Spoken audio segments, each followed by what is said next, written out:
ଅତି ମହସ ହଉଛି ଭାଇ ଆମକୁ ଜନତା ମାନଙ୍କୁ ହଇରାଣ କରିବାର ବ୍ୟବସ୍ଥା। ଡେଲି 5,000 7,000 ଟଙ୍କାର ତେଲ ପଡୁଛି ଗାଡିରେ 50 ଟଙ୍କା କଲେକ୍ସନ ହଉଛି। ସେ 5,000 7,000 କୋଉମାନେ ଦେବେ? ଆମେ ଜନତା ହିଁ ଦବୁ। ଆମକୁ ହଇରାଣ କରିବାର ବ୍ୟବସ୍ଥା ବିଜେଡି ସରକାର ଏ ଜନତା ମାନଙ୍କୁ ହଇରାଣ କରିବେ।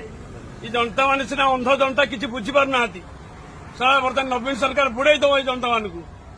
ଡାଲି କିଲୋ 50 ଟଙ୍କା ଥିଲା, ଆଜି ଡାଲି କିଲୋ 200 ଟଙ୍କା ହେଇଛି। ଆମେ ଦବା ସେ ପଇସା। ये डेली 7,000 टका तेल पड़ुଛି किए दब? ये इलेक्शन पर ही यही आम जनता दबा। आमको हईराण कर व्यवस्था कि जनता कहीं बुझीपार ना बस रे भाई लोक कौन ठीक से होली किसी लोक ना खाली बर्तमान लोक बर्तमान ताकि बीजेडी सरकार ताकि नवा व्यवस्था कर जनता तो सारा अंध कि जापार ना लास्ट को पैसा सब देवे। ये कौन इलेक्शन पर बंद हो बस? इलेक्शन पर बंद हम ना कौन डेली 7,000 टका तेल पड़े कौन हम? इलेक्शन चलिया गोटे इलेक्शन भोट